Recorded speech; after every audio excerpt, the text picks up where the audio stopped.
are thinking of bringing a second dog into your family, our guest today has important steps to make the introduction go smoothly. We welcome back certified canine behavior consultant Brie Blakeman and her friends Yuka and Coltrane. It is great to see all of you. Thank you for coming. Yuka, we've met before. Coltrane is making the first visit with us today. He is. We've got our extrovert and our introvert. He's doing a great job. Well, let's talk about setting the scene and some basics of the initial introduction of a new pup into your family. Absolutely. So it really depends on the rescue or if you're bringing a puppy home.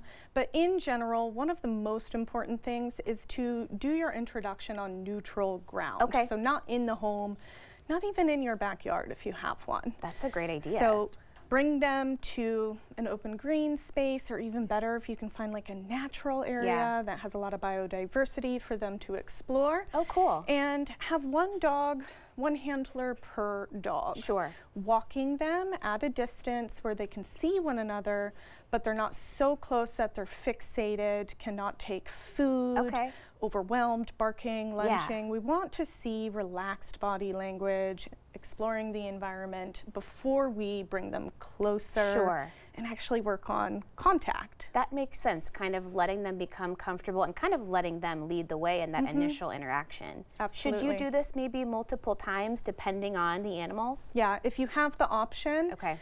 Most dogs need multiple introductions to acclimate to one another and to get to that point where they can actually be neutral in the presence of one another. If they're too excited, they're not gonna mesh well. Okay, so let's say you've done that, it's gone great, you're ready to come home together. What are things that we should think about in terms of like crates and gates and putting spaces separate, I guess? Absolutely.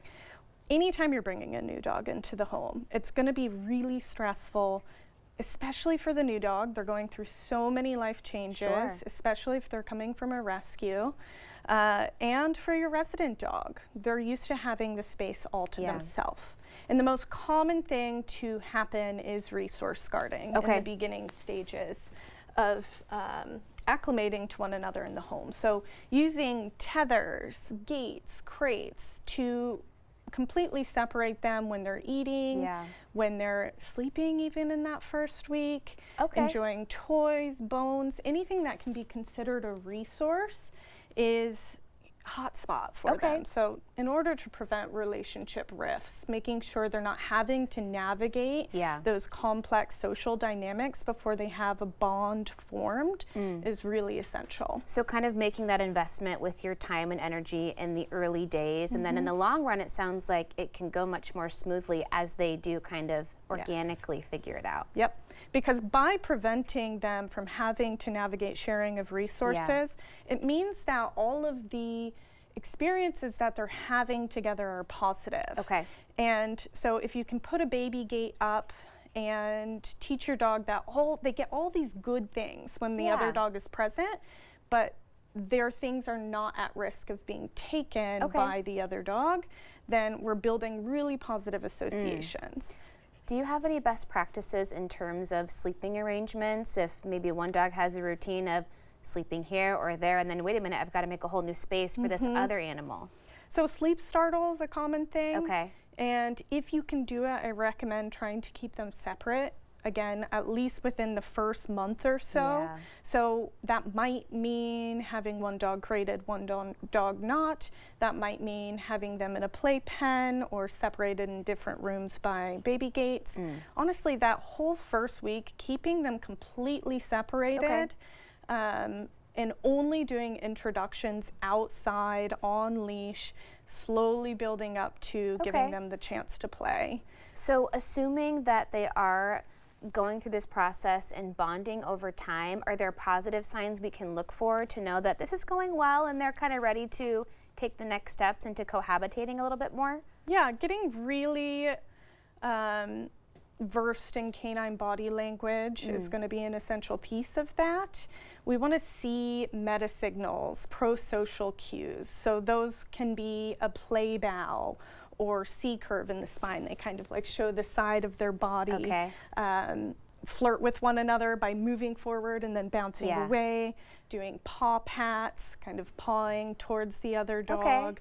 Those are some playful signals that we want to start seeing more of, and we want to make sure that we're not seeing a lot of stiff body language, a lot of hard stares and leaning forward on the tip of the toes. A wagging tail is not reliable. Okay, yeah. Especially if it's flagging high and stiff. Okay. So we want to see like loose and floppy body language in the presence of one another, in the absence, of course, of any kind of growling, Okay. hard staring, snapping, that sort of thing. So in these early stages, I'm thinking they probably need to be walked separately as well. Okay. Yeah, absolutely. Unless you can, I mean, I would walk them separately because it's already so challenging to Yeah. walk two dogs, even if they know Totally, each yeah. other well.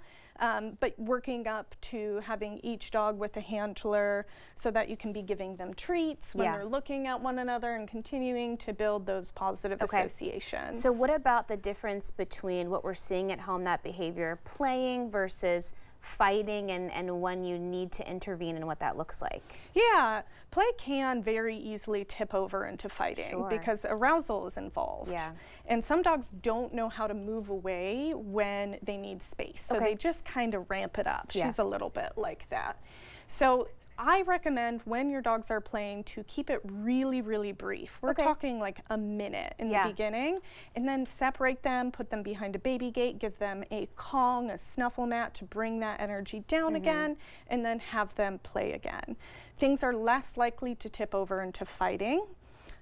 So same things, we want to see bouncy and efficient movements, a lot of side parallel play, running Okay. together. But if they start to come nose to nose, get really square, maybe they're chest bumping, climbing on each other's shoulders, Okay. or one dog is routinely asking for space and the other dog isn't Yeah. giving it, that's going to tip at Okay. some point. Okay. So if they do start to fight, the most appropriate fights, if we Sure. can call them that, really only last about 30 to 60 Right. seconds. There are a lot of spit and noise, no injury.